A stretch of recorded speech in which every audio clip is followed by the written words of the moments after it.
నమస్తే అండి. Welcome back to our channel journey with Sai all tips. ఇంకా ఈరోజు వీడియోలో చూడబోయేది ఏంటి అని అంటే అండి, రేపు మనకి మహాశక్తివంతమైన శివరాత్రి అండి. అంటే ఈ శివరాత్రి మనకి 15వ తారీఖు ఆదివారం రావడం అనేది చాలా విశేషం. అటువంటి రోజున ఎవరైతే కనుక మనస వాచ ఆ పరమశివుణ్ణి ధ్యానం చేస్తూ పూజలు చేస్తూ ఉంటారో వాళ్ళకి నిజంగా కష్టాలన్నీ కూడా తీరి ఒక మంచి జాక్పాట్ని కొట్టబోయే అదృష్టమైన రోజుగా కూడా మనం భావించవచ్చండి. ఎన్నో కష్టాలని చూసి ఉంటాం.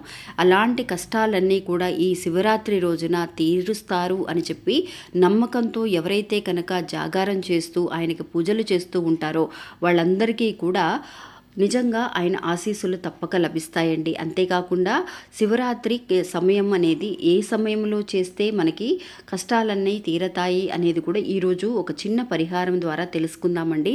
ఇంకా ఆ పరిహారం ఏంటి, రేపు మనం చేయబోయే ఆ పూజలు ఎలా చేయాలి ఆయన గురించి విషయాలనేది ఒక చిన్న విషయం ద్వారా తెలుసుకుందాము.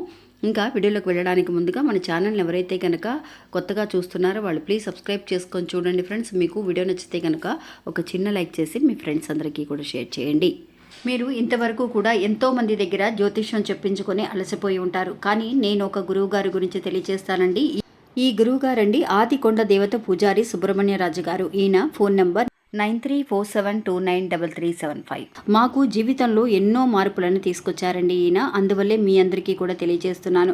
ఈ గురువు గారు చెప్పింది చెప్పినట్టుగా జరుగుతుందండి. అది కూడా కొన్ని రోజులలోనే. అంటే భార్యాభర్తల మధ్య గొడవలు, విదేశీ ప్రయాణం ఆలస్యం అవడం, ప్రేమ, పెళ్లి, సంతానం లేకపోవడం, కోర్టు సమస్యలు, గృహము మరియు కుటుంబ సమస్యలు, ధనం అనేది చేతిలో నిలబడకపోవడం, నమ్మిన వ్యక్తి మోసం చేయటం, స్త్రీలకు పురుషులకు సంబంధించిన గుప్త సమస్యలు ఎటువంటివైనా సరే కొద్ది రోజులలోనే పరిష్కరిస్తున్నారండి. అది కూడా ఒక ఫోన్ కాల్ ద్వారా. మీరు ఒకసారి ఆయనకి కాల్ చేసి చూడండి. ఇంకా వీడియోలోకి వెళ్దామండి. రేపు అంటే 15వ తారీఖు ఆదివారం నాడు మహాశక్తివంతమైన శివరాత్రి అండి. ఈ శివరాత్రి అండి మనకి నెల నెలా కూడా శివరాత్రి వస్తూ ఉంటుంది. కానీ ఇప్పుడు ఈ ఫిబ్రవరి నెలలో వచ్చే శివరాత్రికి చాలా శక్తి ఎక్కువగా ఉందండి. మనకి మాఘమాసంలో వచ్చే శివరాత్రికి మహాశక్తివంతమైన శివరాత్రిగా మనం భావించవచ్చు. ఈ సకల చరాచర జగత్తుకి అంగారకుడు ఆ పరమేశ్వరుడండి. అలాంటి పరమేశ్వరుని లింగోద్భావం జరిగిన రోజే శివరాత్రిగా మనం భావిస్తున్నాము. అటువంటి రోజున ఎవరైతే కనుక మనస వాచ మనం ఆ శివుణ్ణి పిలుస్తూ ఉంటామో నిజంగా వాళ్ళ కోరికలు వాళ్ళ కష్టాలు అన్నీ కూడా ఆ రోజుతో ఖచ్చితంగా తీరిపోతాయండి. అంతేకాకుండా మనం ఎవరైతే కనుక ఆయన నామస్మరణం చేస్తూ జాగారం ఉంటూ ఉంటామో అది కూడా మనం ఎలా జాగారం ఉండాలి. జాగారము అని అంటే రాత్రంతా కూడా మనం ఏదో మేలుకొని ఉన్నాము అని చెప్పి టీవీలు చూస్తూ మన మొబైల్ చూస్తూ అలా కాకుండా శివుడికి చాలా వరకు కూడా దగ్గరగా ఉంటూ ఆయన నామస్మరణాన్ని మాత్రమే చేస్తూ మనం 12 గంటల నుంచి 3 గంటల మధ్యలో మాత్రమే నిజంగా ఆయనకి మెలకుగా ఉండడం, ఆయన్ని ఎలా పూజించాలి ఎలా పిలవాలి అని అంటే నిజంగా అండి మనం ఒక ధ్యానం చేస్తూ ఉన్నప్పుడు మనం ఎలా అయితే కనుక కూర్చొని ఉంటామో అంటే నిటారుగా కూర్చుంటూ నామస్మరణం చేసుకుంటూ నిజంగా ఆయన నామాలు ఎన్నో ఉన్నాయండి. ఓం నమ శివాయ అన్న మంత్రం మాత్రమే కూడా చాలు మనల్ని నిజంగా కదిలిస్తుందనమాట.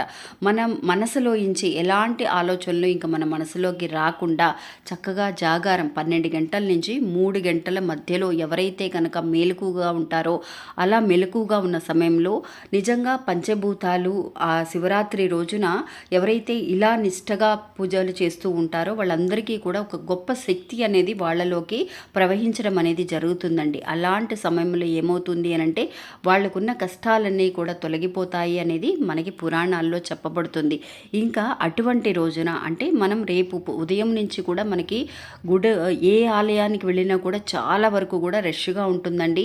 అందువల్ల ఎవ్వరూ కూడా మిస్ అవ్వకండి. ఆలయానికి వెళ్ళండి. ఉదయాన్నే లేచి చక్కగా తలంటి స్నానం చేయడం, ఆ శివునికి ఆరాధన చేయడం అనేది చాలా మంచి విషయం. ఈ శివరాత్రి నుంచి కూడా మన అందరము అనుకుంటాం కనీసం ఈ శివరాత్రి తర్వాత నుంచి అయినా మన కష్టాలు తీరితే బాగుంటుంది అని.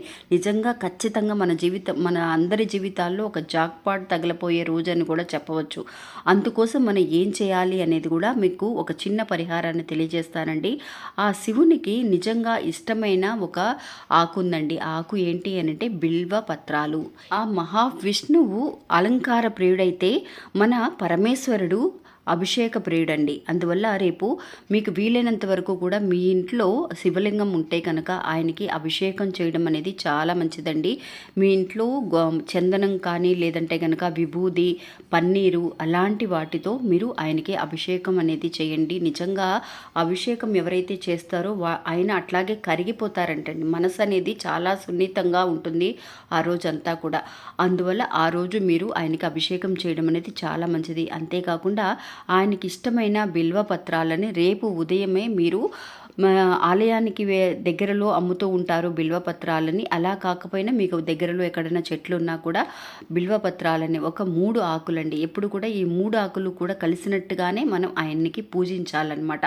అలాగే ఆయనకి ఒక కథ కూడా ఉందండి. ఆ బిల్వపత్రాలతో ఎవరైతే కనుక ఆయన్ని పూజిస్తారో వాళ్ళ సమస్యలు, వాళ్ళ కష్టాలు, ఎలాంటి ఒక కర్మఫలాలు ఉన్నా కూడా అన్నీ తొలగిపోతాయి అనేది మనకి పురాణాల్లో చెప్పబడుతుంది. అందువల్ల అలా జంటగా ఉన్న అంటే ఆ 3 ఆకులు కూడా కలిసి ఉన్నట్టుగా ఉండే 3 ఆకులని తీసుకురండి. తీసుకొచ్చి ఏం చేస్తారంటే చక్కగా వాష్ చేసేసేయండి ఫ్రెండ్స్. చేసేసి ఈ 3 ఆకుల మీద ఇప్పుడు నేను చెప్పబోయే ఈ 3 నామాలని కూడా ఆ త్రిమూర్తులని గుర్తించే ఆ 3 నామాలని ఈ 3 ఆకుల మీద మీరు రాయండి. ఫస్ట్ ఆ 3 ఆకులని కొంచెం గంధపు బొట్లతో మీరు అలంకరించుకోండి. 3 ఆకులని అంటే బిల్వపత్రాలని. ఆ 3 బిల్వపత్రాలను మీరు ఏం చేస్తారనంటే వెనక వైపు మీరు ఓం నమ శివాయ అనే నామాన్ని రాయండి. ఓం అని మీరు తెలుగులో అయినా రాయొచ్చు. నేను మామూలుగా మీకు ఇంగ్లీష్లో అందరికీ తెలియటం కోసం ఇంగ్లీష్లో రాశాను.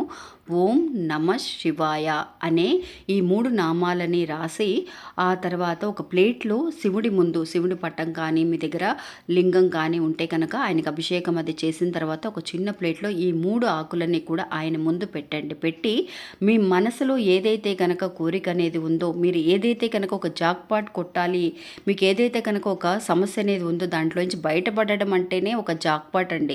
జాక్పాట్ అంటే మన కోట్లు సంపాదించాలి, పెద్ద రాజులం అయిపోవాలి అని అర్థం కాదండి. జాక్పాట్ అంటే మన కష్టాలన్నీ కూడా తీరిపోయి హ్యాపీగా సంతోషంగా ఎలాంటి గొడవలు లేకుండా మనస్పర్ధలు లేకుండా అందరము కలిసి సంతోషంగా ఉండే రోజండి ఒకే జాక్పాట్ రోజు అని కూడా మనం చెప్పవచ్చు. అలాగ చేసిన తర్వాత ఆ బిల్వపత్రాలని రేపంతా కూడా ఉంచేసిన తర్వాత మీరు ఏ సమయంలో ఆయన్ని పూజించాలి అని అంటే 12 గంటల నుంచి అంటే మీరు నామస్మరణం చేసుకుంటూ జాగారం ఖచ్చితంగా ఉండగలము అని అనుకున్న వాళ్ళు 12 గంటల నుంచి 3 గంటల వరకు చక్కగా జాగారం చేస్తూ ఆయన నామస్మరణాన్ని చేస్తున్నప్పుడు మీరు ముందుగానే ఈ ఆకులతో ఓం నమ శివాయ అని రాసేసి మీరు శివుడి ముందు పెట్టచ్చండి. పెట్టిన తర్వాత ఆ 3 ఆకులని కూడా మీరు ఏం చేస్తారు తర్వాత రోజు అంటే 16వ తారీఖు ఉదయాన్నే మీరు ఆ 3 ఆకులని తీసుకువెళ్ళి మీరు మనీ పర్సులో కానీ లేదంటే కనుక మీ బీరువాల్లో కానీ పెట్టి చూడండి ఫ్రెండ్స్. మంచి విపరీతమైన మార్పు అనేది రావడం అనేది జరుగుతుంది. అంత శక్తి వస్తుందండి ఈ బిల్వ ఆకులకి మీరు ఇలా చేయటం వల్ల. ఇది అండి ఈరోజు మన వీడియో. ఈ వీడియో కూడా మీ అందరికీ ఎంతో ఉపయోగపడుతుందని అనుకుంటున్నాను. నచ్చితే కనుక ఒక చిన్న లైక్ చేసి సపోర్ట్ చేయండి. నమస్తే, నమ శివాయ.